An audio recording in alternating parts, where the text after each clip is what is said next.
행복의 문을 여는 창의문교회 화요일 매일 큐티 시간입니다. 주님을 바라봅니다. 찬양 드리시겠습니다. 주님을 바라봅니다. 비록 지금은 넘어져도 주가 이곳에 여전히 계시기에 주를 바라봅니다.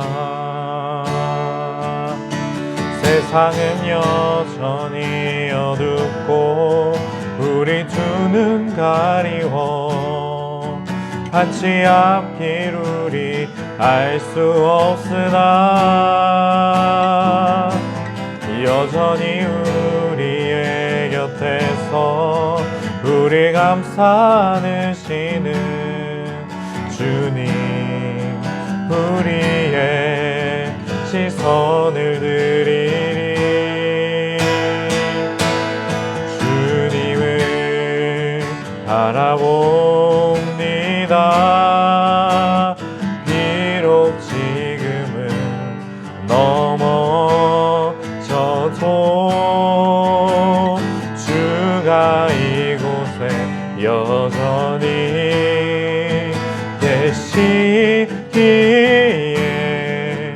주를 바라봅니다.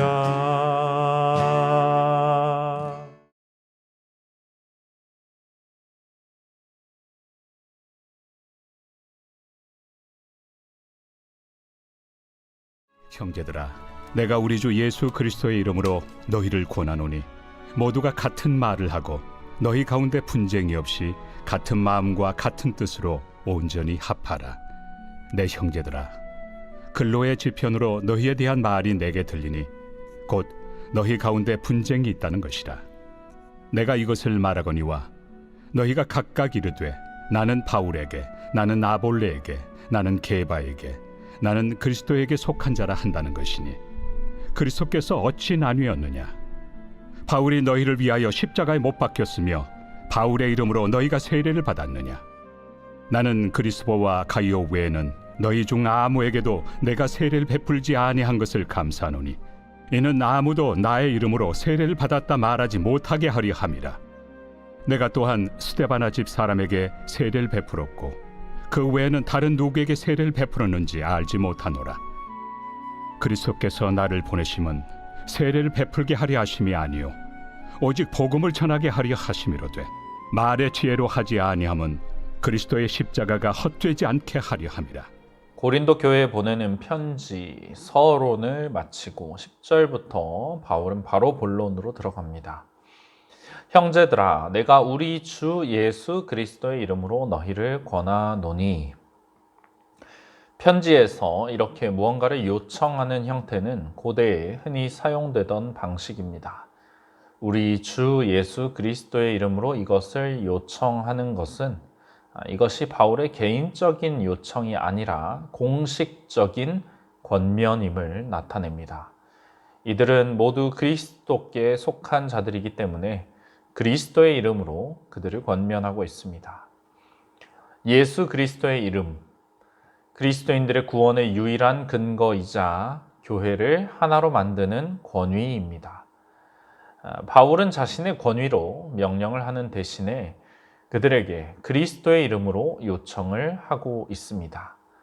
바울이 편지를 쓴 것은 고린도 교인들을 책망하기 위함이 아니라 하나님의 뜻대로 살아가도록 인도하기 위함입니다. 바울의 요청은 이것입니다. 모두가 같은 말을 하는 것, 그래서 너희 가운데 분쟁이 없는 것, 그리고 같은 마음과 같은 뜻으로 온전히 연합하는 것입니다. 같은이라는 단어가 3번이나 반복되면서 연합의 필요성을 강조하고 있습니다. 이것은 단순히 서로 싸우지 말라, 하나가 되라 라는 뜻은 아닙니다. 어떻게든 하나가 되기만 하면 된다는 말이 아닙니다. 그들이 일치를 이룬다 하더라도 그 생각이 잘못된 생각이라면 문제가 생길 것입니다. 이들은 모두 그리스도의 사람들이므로 그리스도인으로서 합당한 사고방식, 어떤 공통된 관점을 가지고 있어야 합니다. 바울이 이처럼 연합을 말하는 것은 그들 가운데 분쟁이 있음을 들었기 때문입니다. 이 분쟁은 가벼운 다툼이 아니라 옷이 찢어지는 듯한, 땅이 갈라지는 듯한 심각한 균열을 의미합니다. 그러므로 바울은 이 균열을 다시금 온전히 하파라고 말합니다. 하파라는 것은 찢어진 그물을 깁거나 탈골된 자리를 벗어난 뼈를 다시 맞추는 것 같은 그런 본래의 기능을 회복하는 것을 의미합니다. 바울은 다툼으로 나뉘어진 고린도 교인들이 그리스도의 이름 아래 다시금 그리스도의 몸으로서 온전함을 회복할 것을 촉구하고 있습니다. 그리스도인들 중에도 얼마든지 이런 심각한 갈등과 나뉘어짐이 있을 수 있다는 것을 우리는 기억해야 합니다. 그런 조짐이 보일 때 그것을 막고 회복을 위해 노력해야만 합니다. 바울에게 글로의 지편으로 이 소식이 전해졌습니다. 앞서서 고린도 교회 사람들이 바울에게 편지를 보냈지만 그들은 교회 안에 있는 이러한 분쟁에 대해서는 언급하지 않았습니다. 이 문제에 바울이 연관되어 있기 때문일 수도 있지만 어쨌든 그들은 바울에게 이 문제를 알리지 않았습니다. 중재나 조언을 요청하지도 않았습니다. 잘못된 판단을 내린 것입니다. 12절 말씀입니다. 내가 이것을 말하거니와 너희가 각각 이르되 나는 바울에게, 나는 아볼로에게, 나는 게바에게, 나는 그리스도에게 속한 자라 한다는 것이니, 고든피는 이 구절을 고린도 전서를 전체적으로 이해하는 데 있어서 핵심적인 구절이다 라고 말합니다. 고린도 교인들이 각각 파를 이루고 있었습니다. 내가 누구에게 속했는지를 따지며 서로를 구별했습니다. 바울파, 아볼로파, 게바, 베드로파가 있었던 것 같습니다. 그리스도파라는 것은 실제로 그리스도파라는 게 존재했다라고 볼 수도 있겠지만 아마도 사람을 따르는 고린도 교인들의 잘못됨을 보여주기 위해서 바울이 논리를 설명하기 위해 사용한 표현일 수 있습니다. 왜냐하면 고린도전서 뒷부분에 나오는 교회의 분파들에 대한 그런 설명에서 그리스도에게 속한 자, 그리스도파는 빠져 있기 때문입니다. 이 언급된 각각의 파벌에 이 파벌이 만들어지는데 바울과 아볼로, 게바가 관여했을 가능성은 없다고 볼 수 있겠습니다. 바울은 자기를 따르는 사람들이 생기는 것을 기뻐하지 않았습니다. 다른 이들도 마찬가지였을 것입니다. 또 나는 바울에게 속하였다라고 말하는 자들이 있다는 것은 반대로 바울을 따르지 않는 자들도 있었다는 것입니다. 그들은 바울을 인정하지 않았습니다. 그래서 바울은 후에 자신의 사도직에 대해서, 권위에 대해서 변호해야 합니다. 자기의 인기를 잃지 않기 위해서가 아니라 자신이 전하는 복음의 신뢰성을 위함입니다. 바울의 사도직, 권위를 의심하는 사람들은 바울이 전하는 예수 그리스도의 복음도 의심할 것이기 때문입니다. 아볼로, 이 사람은 알렉산드리아 출신의 유대 학자입니다. 율법에 정통했고 언변이 좋았습니다. 세례 요한에게 배웠던 것으로 보이는데 구약 성경에 대해 잘 알고 있었습니다. 하지만 예수 그리스도에 대해서 지식이 완전하지 못했습니다. 그것을 본 브리스길라와 아굴라가 그를 데려다가 하나님의 도를 더 정확하게 가르쳐 주었습니다. 아볼로가 고린도 교회에 가고 거기서 사역을 합니다. 바울은 아볼로의 사역에 대해서 나는 심었고 아볼로는 물을 주었으되 오직 하나님께서 자라나게 하셨다라고 언급합니다. 고린도 교회에서 아볼로의 인기가 높아졌습니다. 당시 고린도를 비롯한 그 시대의 사회 문화는 수사학 그리고 사회적 지위를 중요하게 생각했습니다. 이런 조건들을 갖추고 있는 아볼로는 사람들의 인기를 끌어모을 수밖에 없었습니다. 문제는 그로 인해서 아볼로를 높이다가 상대적으로 그런 조건이 없는, 그렇지 못한 바울을 낮추어 보는, 얕잡아 보는 사람들이 생긴 것입니다. 바울과 아볼로 사이에 무슨 불화가 있었지 않았던 것 같은데 그들을 추종하는 사람들이 마음대로 이런 분위기를 만든 것입니다. 아볼로에 비하면 바울은 아무것도 아니다. 바울에 비하면 아볼로는 아무것도 아니다. 얘기합니다. 바울은 아볼로가 인기를 얻는 것을 문제 삼지 않았겠지만 사람들이 특정 지도자를 편들면서 또 다른 이들은 다른 지도자를 편들어서 싸우며 분열하는 것은 용납할 수가 없었습니다. 바울이 보기에 이것은 말도 안 되는 일입니다. 그리스도께서 어찌 나뉘었느냐 말합니다. 그리스도의 몸인 교회가 어떻게 여러 부분으로, 여러 조각으로 나뉠 수 있냐는 것입니다. 그리스도의 몸은 분열될 수 없고 그것을 분열하려는 행위는 마치 그리스도를 조각내고 찢으려는 그런 어리석은 행위와 같다. 이렇게 말하고 있습니다. 이어서 바울은 사람이 그리스도를 대신할 수 없음을 말합니다. 그리스도께서 하신 일은 유일무이합니다. 그리스도가 아닌 바울이나 어떤 다른 지도자가 교인들을 위해서 십자가에 못 박혔습니까?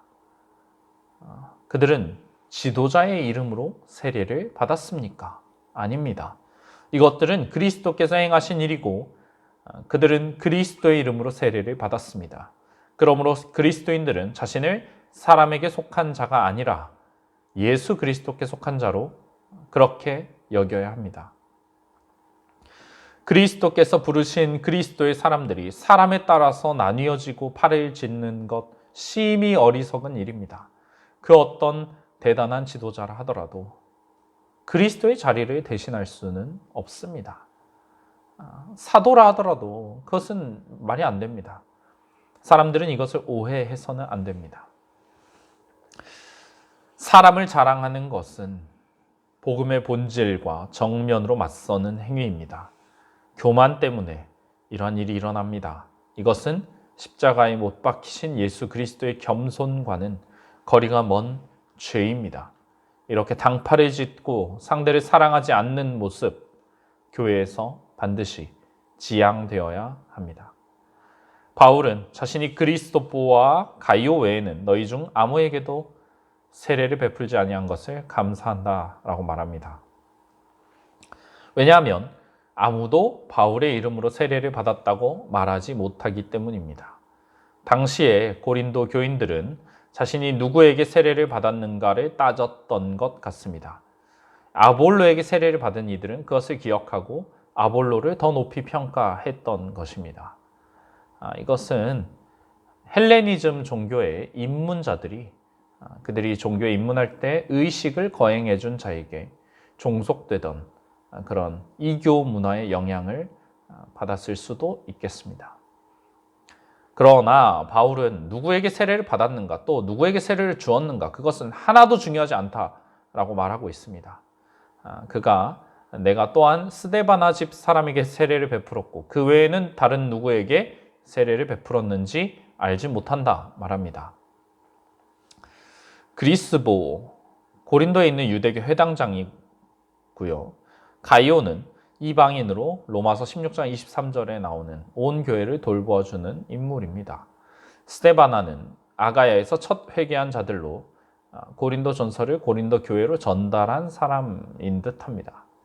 이들은 고린도 교회 초기 신자들로 생각되고 지역 사회에서 부유하고 명성 있는 인물들이었을 가능성이 높습니다. 바울은 이렇게 기억 못할 그런 특이한 사람들 외에 자신이 누구에게 세례를 주었는지를 기억하지 못한다. 그것을 그만큼 중요하게 생각하지 않았다라고 말하고 있습니다.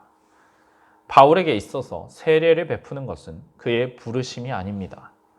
그리스도께서 바울을 보내신 것은 많은 사람에게 세례를 베풀게 하려 하심이 아니라는 것입니다. 바울의 부르심은 오직 복음을 전하는 것입니다.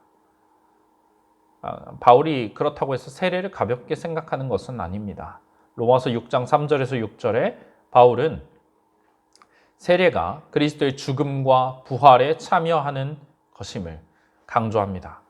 그리스도의 이름으로 세례를 받았다는 것은 그리스도의 통치 아래 들어가 그분과 연합되었음을 의미하는 매우 중요한 일입니다. 그러나 바울은 누가 세례를 줬는가, 집례를 누가 했는가, 그것은 본질적인 그런 것이 아니다라고 생각합니다. 세례의 주체는 사람이 아니라 그리스도이시기 때문입니다. 이어서 바울은 자신이 복음을 전하는 것을 말의 지혜로 하지 않는다라고 말합니다. 그 이유는 그리스도의 십자가가 헛되지 않게 하기 위함입니다. 이어지는 다음 단락에서 인간의 지혜 그리고 하나님의 능력으로서의 십자가라는 주제로 연결이 됩니다. 복음은 하나님의 지혜이기 때문에 그것을 인간의 말의 지혜로 전하려는 것은 그리스도의 십자가를 무의미하게 만드는 행위입니다. 복음을 성령의 능력으로 전할 때 우리는 하나님의 능력에 자신의 믿음을 굳게 세우게 됩니다. 바울이 지금 말하고 있는 말의 지혜란 우선적으로 수사학을 의미할 수 있습니다. 세련되고 교양 있는 말, 사람들을 사로잡기 쉽습니다. 특히 당시 그리스 로마 문화에서 수사학은 지혜와 자신의 신분을 드러내기 좋은 도구였습니다. 수사학 자체가 잘못되었다 볼 수 없겠지만 바르게 사용한다면 복음을 전하는 훌륭한 도구가 될 수 있지만 지금 고린도 교인들은 이 수사학에 빠져 있습니다. 말 잘하는 사람, 특히 아볼로를 보면서 그렇지 못한 바울과 경쟁을 붙이는 이상한 모습을 보이고 있습니다. 바울은 그들에게 말의 지혜가 복음의 본질을 가릴 수 있음을 알려주고 있습니다. 십자가에 못 박히신 그리스도를 바울이 전하는데 그리스도는 하나님의 능력과 지혜로서 세상에는 어리석음으로 여겨집니다. 세상의 지혜를 가지고서는 세상적인 지혜로는 복음의 진리를 다 전할 수가 없습니다. 설교자가 화려한 언변을 가지고 기술적으로 청중들을 설득하여서 감동시켜서 복음을 믿게 하려 한다면 그리스도의 십자가의 능력이 헛된 것이 됩니다. 사람들은 그리스도를 기억하는 대신에 설교자를 기억할 것입니다. 그의 영광만 남게 됩니다. 그러므로 복음의 능력은 설교자의 말 잘하고 못함, 그 지혜에 달려있는 것이 아니라 성령의 능력으로 선포된 그리스도의 십자가 능력에 달려있는 것입니다. 그리스도보다 사람에 더 집중하려는 이러한 모습, 고린도 교인들만의 잘못은 아닙니다. 현대인들도 얼마든지 그러한 함정에 빠질 수 있습니다. 유명한 목사, 또 어떤 대단한 찬양 인도자, 사역자, 또 어떤 직분자, 그런 이들을 높이려는 마음, 위험할 수 있습니다. 복음보다 복음을 전하는 사람들에게 주목하는 것은 본말이 전도된 죄입니다. 우리는 그 복음의 본질, 십자가의 능력을 붙잡아야 할 것입니다. 주신 말씀을 기억하며 주님 앞에 나아가시겠습니다.